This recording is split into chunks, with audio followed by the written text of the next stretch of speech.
Baik. Slide-nya sudah tampil semua belum ya? Belum, Ustaz. Kalau sebelumnya kita belajar tentang alat pernafasan pada manusia, itu terdapat apa? Terdapat 3 ya alat pernafasan pada manusia ya. Huzaifah bisa menyebutkan 3 alat pernafasan pada manusia? Hidung, tenggorokan, paru-paru. Baik, pada 3 ya, yaitu hidung, tenggorokan, dan paru-paru. Nah, bagaimana alat pernafasan pada hewan? Baik, kita akan mempelajarinya ya pada pertemuan ini.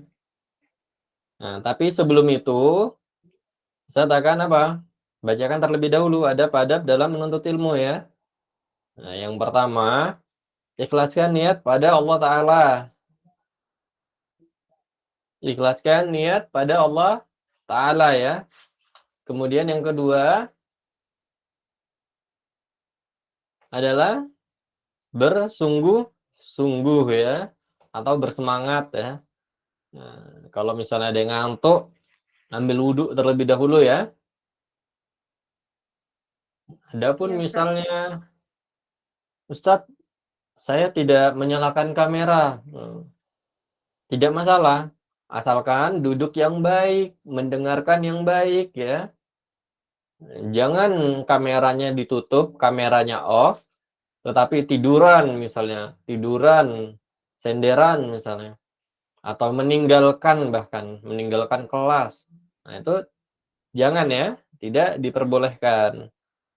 Nah, tetap harus duduk yang baik, mendengarkan yang baik ya. Kalau misalnya ditanya, nah langsung sigap menjawab ya.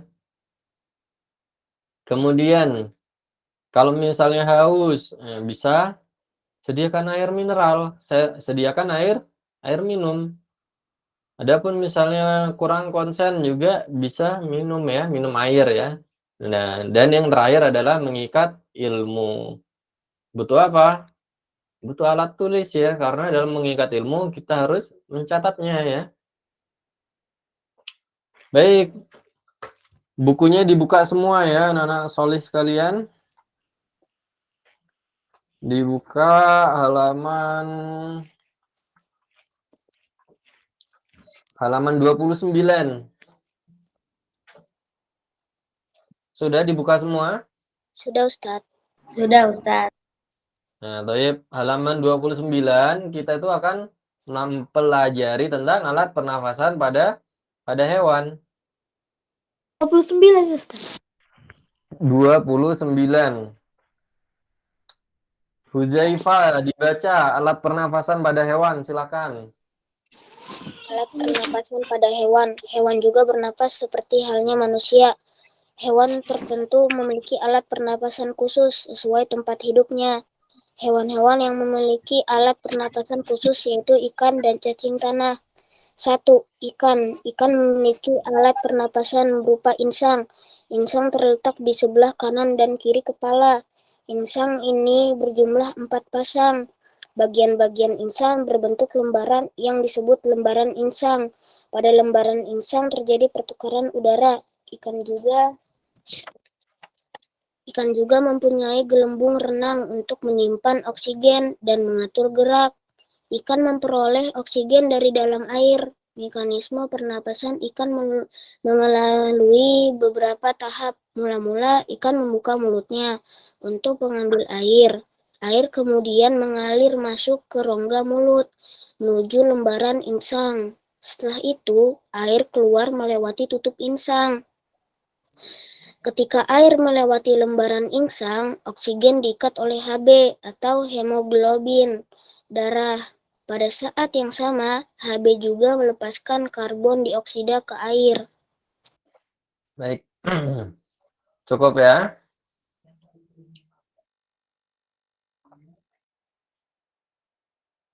Jadi, di dunia ini terdapat apa? Terdapat hewan dan manusia ya. Apabila tumbuh-tumbuhan itu bernafas menggunakan karbon dioksida, maka pada manusia, pada hewan-hewan itu membutuhkan yang namanya oksigen ya. Entah itu hewan yang hidup di darat, entah itu hewan yang hidup di air, semuanya sama-sama apa? Sama-sama membutuhkan oksigen ya. Tetapi ada beberapa hewan yang memiliki alat pernafasan yang berbeda daripada hewan yang lain ya. Nah, contohnya di sini apa? Contohnya adalah ikan ya. Nah, ikan ini dia bernafas menggunakan apa? Afam. Ya, Ustaz. Jadi ikan bernafas menggunakan apa? Insang. Insang ya. Baik. Nah, ini ya contoh ikan di laut ya. Ikan tuna ini ya. Sama ya, semuanya bernafas menggunakan insang ya.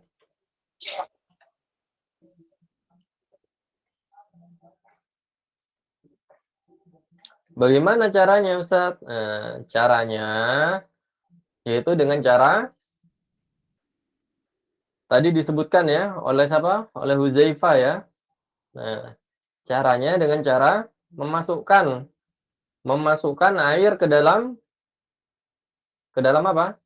Ke dalam mulut ya. Nah, ke dalam mulut dari ikan. Kemudian air akan masuk melewati mulut dan sampai ke dalam apa? Apa itu?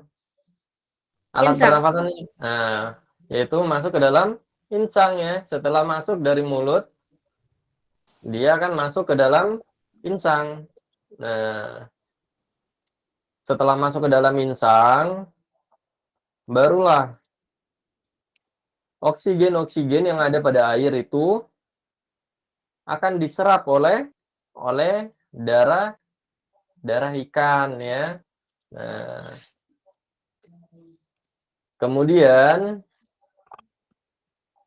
darah ikan itu akan mengalir seluruh tubuh, mengalirkan oksigen-oksigen tersebut ke dalam tubuh ikan ya. Sama halnya seperti manusia, yang mana ketika kita bernafas, ketika oksigen sampai kepada paru-paru kita, nah, kemudian darah kita akan mengikat oksigen untuk dialirkan ke seluruh tubuh. Nah, sama halnya dengan ikan, ketika udara masuk ke dalam, maka ikan nah, akan disalurkan lagi ketika air masuk dalam mulut ikan, maka disalurkan lagi ke dalam apa? Ke dalam insang. Nah, setelah di dalam insang, kemudian apa? Darah dari ikan tersebut akan mengikat oksigen daripada tersebut ya. Dari air tersebut oksigennya akan mengikat dan kemudian dialirkan ke seluruh tubuh. Nah, kemudian setelah terjadi proses pembuatan energi ya, nah, kemudian apa? Menghasilkan apa? Kalau manusia menghasilkan apa? Setelah bernapas itu, dalam proses bernapas menghasilkan apa? Energi dan Karbon dioksida. karbon dioksida ya. Nah, karbon dioksida nanti akan dikeluarkan lagi. Dikeluarkan melewati tutup insang ya. Sampai sini paham ya? Kurang lebih sama seperti halnya manusia bernafas.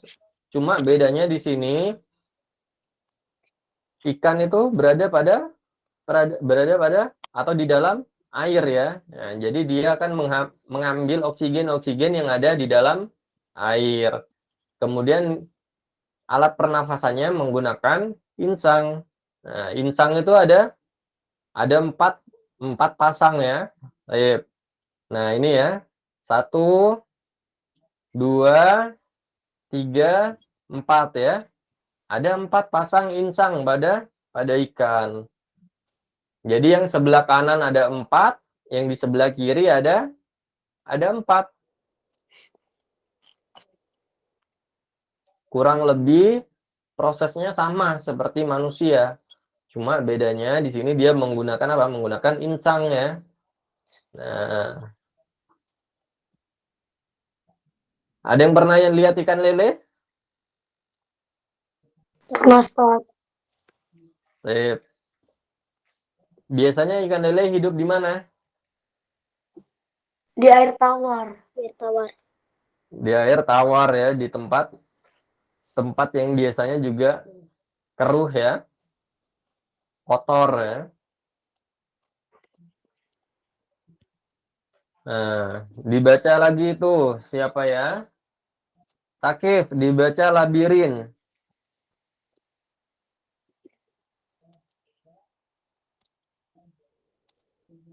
Nah, Ustaz. Halaman keberapa? Dibaca labirin. Apakah labirin itu? Halaman. Labirin berupa lipatan-lipatan tidak teratur yang merupakan perluasan rongga insang. Lipatan-lipatan itu terletak di atas rongga insang. Labirin berguna untuk menyimpan udara. Bagi ikan-ikan yang hidup di air keruh atau rawa-rawa, labirin sangat membantu untuk bernapas.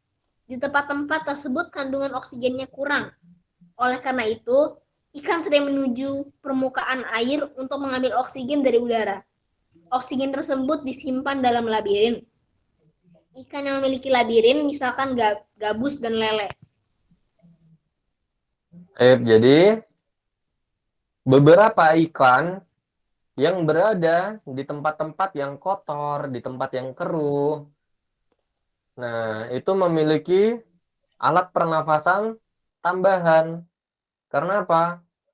Nah, karena di tempat-tempat yang keruh, kotor ya, itu airnya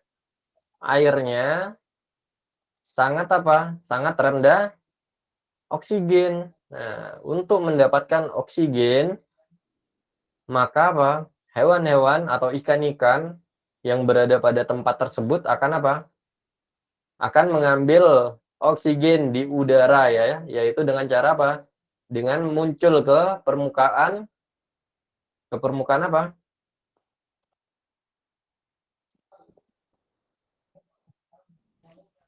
Ke permukaan air ya. Kan airnya kan kotor ya, airnya kotor. Kalau kotor, maka apa? Oksigennya sedikit.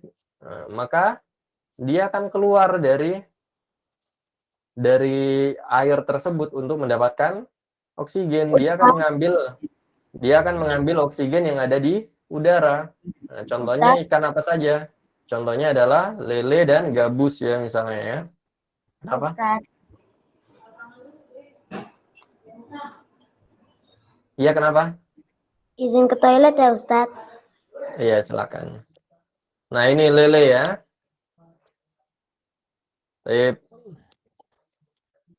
Jadi, pada lele, pada gabus yang hidup di tempat-tempat yang kotor ya, tempat-tempat yang kotor, tempat-tempat yang keruh, itu airnya kekurangan apa? Kekurangan oksigen. Sehingga mereka apa? Sesekali akan keluar dari rawa-rawa tersebut ya, atau dari danau ya misalnya ya. Nah, karena apa? Karena untuk mengambil oksigen yang ada di udara. Nah, ini ya. Di atas apa itu? Di atas insang ya. Ini insang ya. Ini insang. Kemudian labirinnya itu yang ini ya. Labirinnya yang ini ya, di atasnya insang.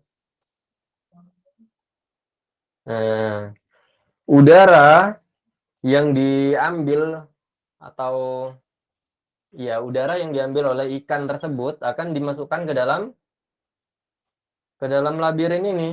Nah, akan disimpan di dalam labirin ya. Baik.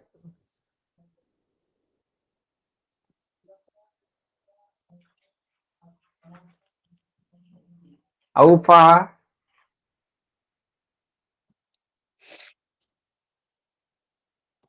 Aufa. Aufa. Oh, Aufa tadi ke toilet atau gimana? Kenapa Ustadz? Jadi ikan-ikan yang hidup di air keruh atau rawa-rawa misalnya, dia memiliki alat pernafasan tambahan berupa apa? Labirin. Nah, labirin ya.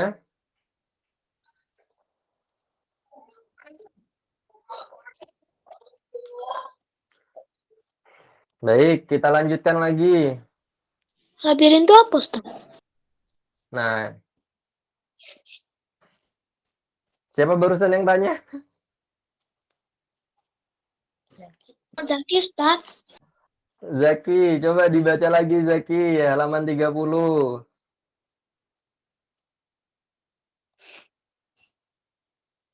Labirin, coba dibaca. Apakah labirin itu labirin berupa lipatan-lipatan tidak teratur yang merupakan perluasan rongga insang. Lipatan-lipatan itu terletak di atas rongga insang. Labirin berguna untuk menyimpan udara bagi ikan-ikan yang hidup di air keruh atau rawa-rawa. Labirin sangat membantu untuk bernafas di tempat-tempat tersebut kandungan oksigennya kurang. Oleh karena itu, ikan sering menuju permukaan air untuk mengambil oksigen dari udara. Oksigen tersebut disimpan dalam labirin. Ikan yang memiliki labirin, misalnya ikan gabus dan lele. Saya pernah lihat ikan lele, ikan gabus muncul ke permukaan. Yang pernah Nah, banget. biasanya muncul terus habis ngambil udara langsung masuk lagi ya ke dalam air ya. Begitu ya pergerakannya ya. Ya, Ustaz. Bener Ustaznya. Bener ya. Biasanya mereka akan keluar untuk mengambil udara ya. Biasanya sekejap saja. Jadi hanya untuk mengambil udara kemudian masuk lagi ke dalam laut atau ke dalam air. Nah, Ikan mereka, lumba-lumba gimana, Ustaz? Ikan lumba-lumba. nah itu nanti berbeda lagi ya. Baik, nanti akan kita bahas ya. Nah, untuk sementara kita akan belajar tentang apa? Tentang ikan ini ya, ikan pada apa? Pada rawa-rawa ya, pada air tawar ya. Nah, biasanya menggunakan insang. Nah, untuk ikan-ikan yang berada pada apa? Tempat-tempat kotor, dia memiliki alat pernafasan tambahan yaitu yang disebut dengan apa namanya? Labirin ya, anak-anak solih sekalian.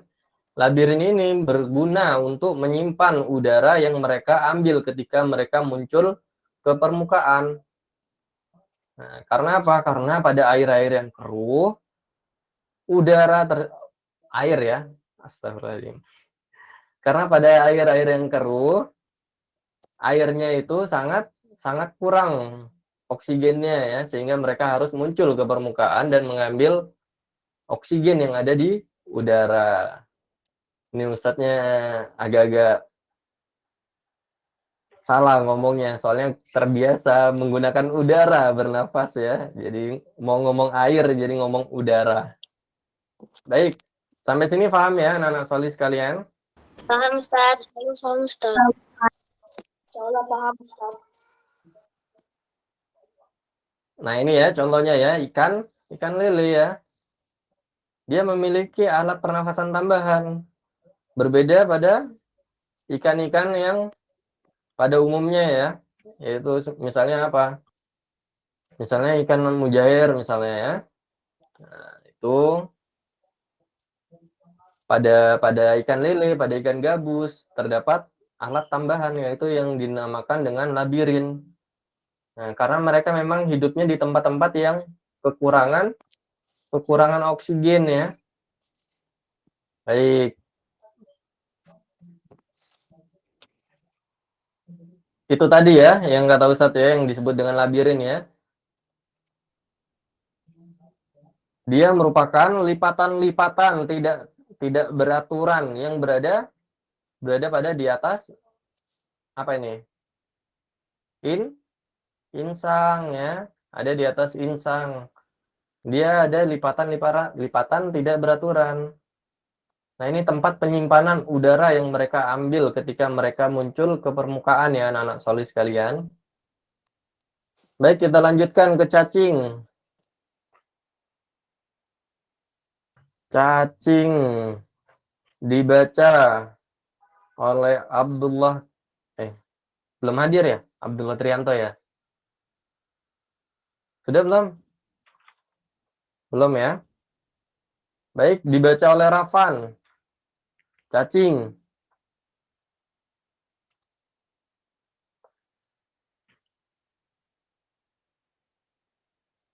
Rafan?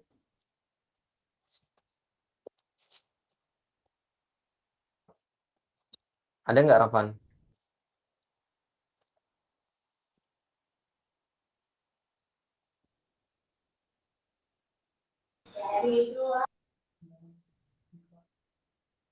Rafan tadi keluar itu ya?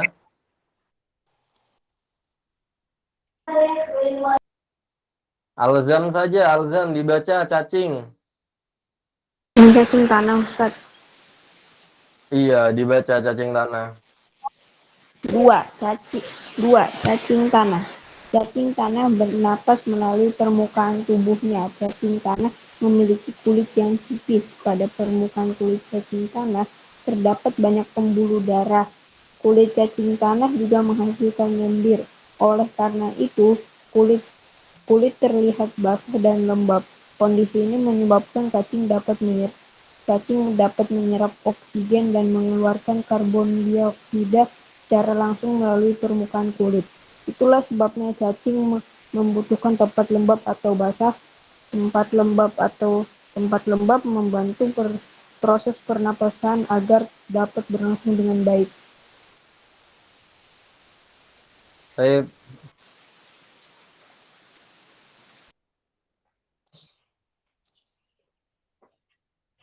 Jadi pada cacing, dia bernafas menggunakan apa? Alzam.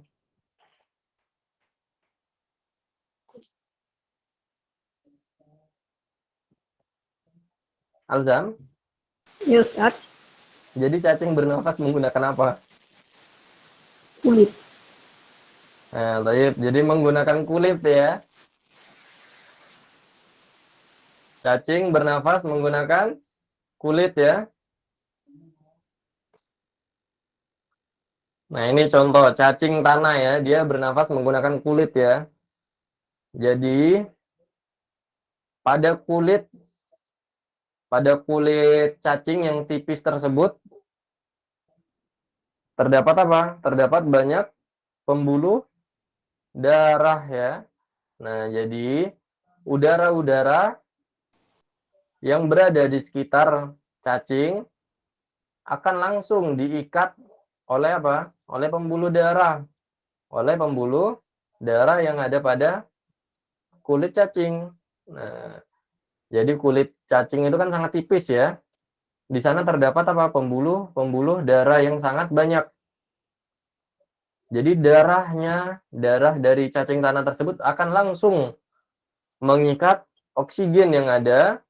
Nah, kemudian langsung juga setelah proses pembuatan energi, Ustadz, langsung pula dia akan mengeluarkan karbon dioksida dari pembuluh darah tersebut, langsung aja keluar dari kulitnya lagi ya. Kenapa? Ustadz, Ya. izin ke toilet. Iya, silakan. Nah, ini ya. Bahkan sampai kelihatan ya pembuluh darahnya ya. Saking tipisnya kulit dari cacing, pembuluh darahnya sampai kelihatan ya. Nah, dia bernafas menggunakan kulitnya. Jadi oksigen-oksigen yang ada di udara akan langsung disergap atau ditangkap oleh pembuluh darah dari cacing tersebut. Nah, jadi langsung akan dialirkan ke seluruh tubuh dari cacing ya. Masya Allah ya. Jadi memang di dunia ini terdapat banyak jenis jenis hewan ya.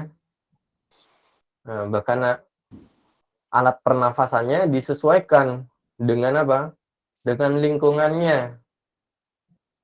Nah, jadi Allah menciptakan berbagai macam hewan, tidak hanya tidak hanya asal ditempatkan saja ya, tetapi juga difasilitasi ya. Contohnya saja ikan-ikan tadi ya. Nah, jadi dikasih alat yang disebut dengan insang ya, yang mana dengan insang tersebut dia dapat bernafas ya. Nah, bahkan cacing pun memiliki alat pernafasan, yaitu langsung dari kulitnya ya. Langsung dari kulitnya, karena kulitnya yang sangat tipis ya. Kemudian banyak pembuluh darah ya di kulit cacing tersebut ya. Yang mana dengan pembuluh darah tersebut, darah akan langsung mengikat oksigen-oksigen yang ada di udara. Nah, sehingga cacing-cacing tersebut mampu bernafas dengan nyaman ya.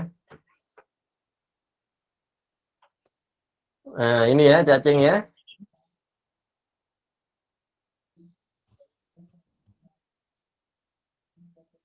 Pernah megang cacing anak-anak saleh sekalian? Belum, Nggak Ustaz. pernah, Ustaz. Pernah Ustaz, Pernah, hanya Ustaz. ikan dimakannya. Iya. Kulitnya benar-benar sangat tipis ya, bahkan pembuluh darahnya kelihatan ya. Warna kuning.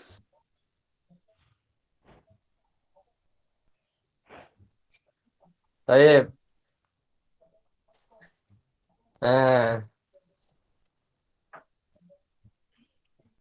sampai sini ada yang ingin bertanya tentang ikan dan cacing? Tidak Ustaz. Sudah, Ustaz. Tidak ya? Ustaz. Baik, kalau gitu silakan dibuka halaman 31.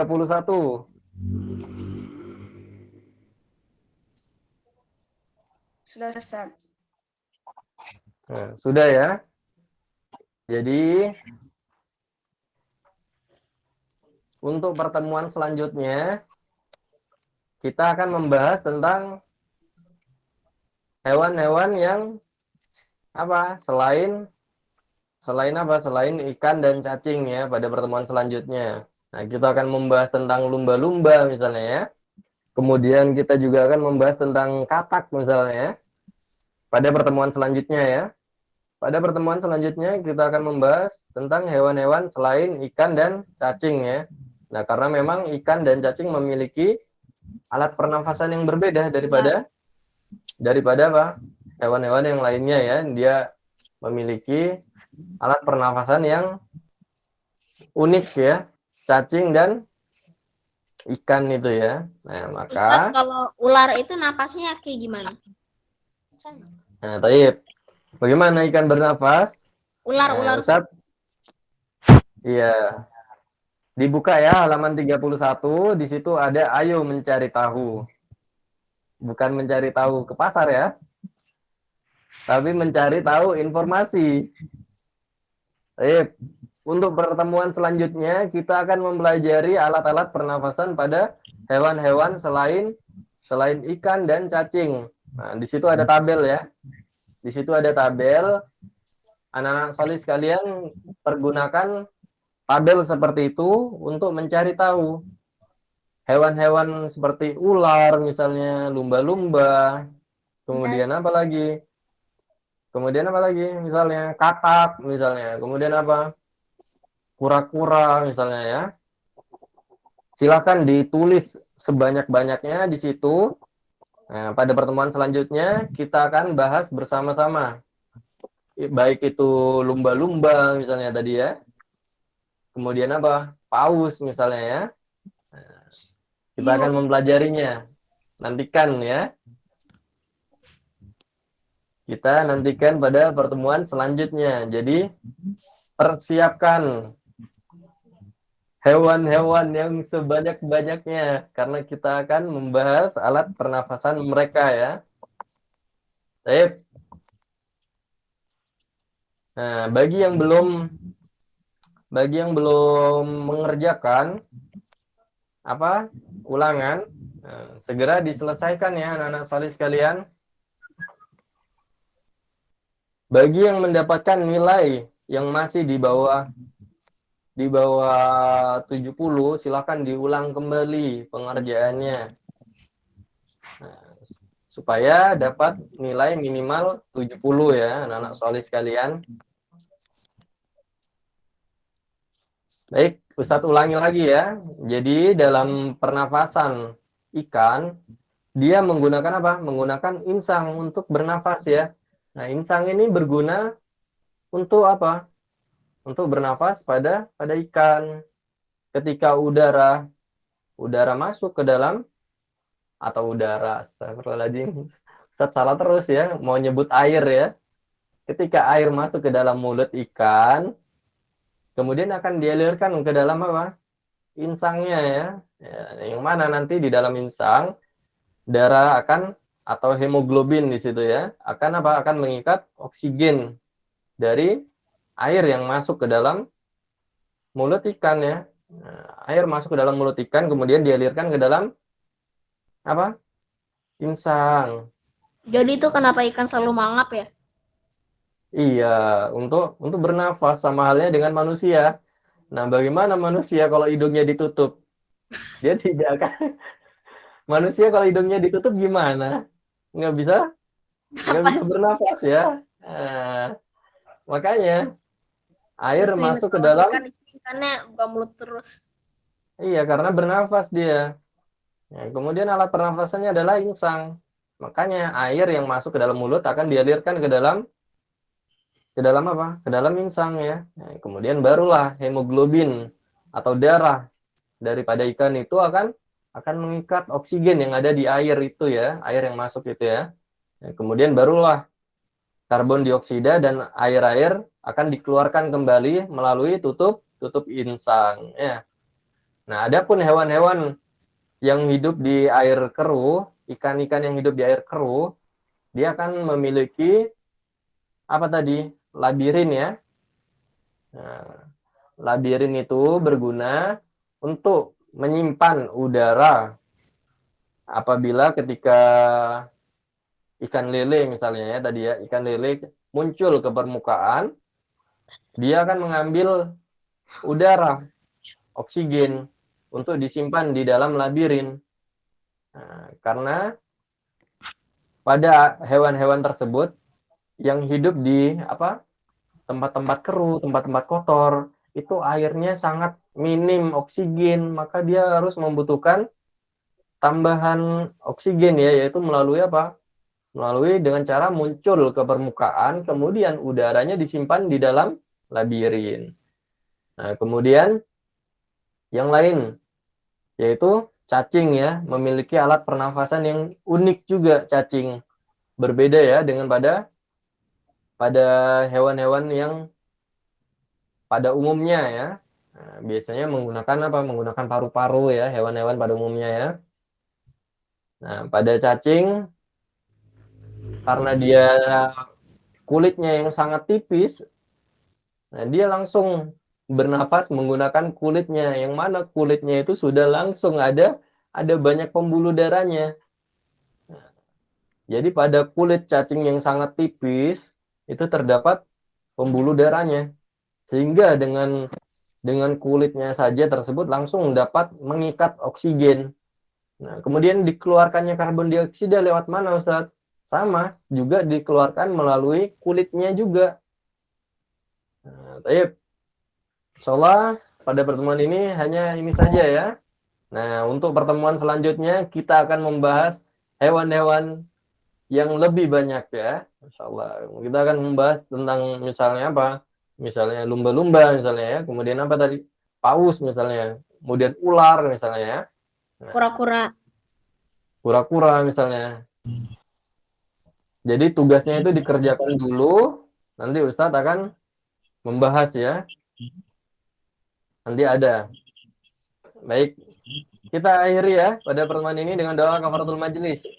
Subhanakallahumma wa bihamdika asyhadu an la ilaha illa anta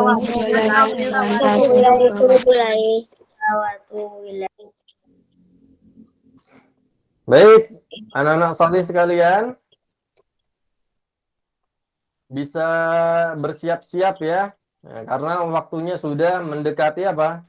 Mendekati waktu zuhur. Jadi dipersiapkan dirinya untuk menuju ke mana? Ke masjid ya, anak-anak salih. Nah, baik, bersiap-siap menuju ke masjid. Ustadz akhiri ya. Assalamualaikum warahmatullahi wabarakatuh. Waalaikumsalam warahmatullahi wabarakatuh.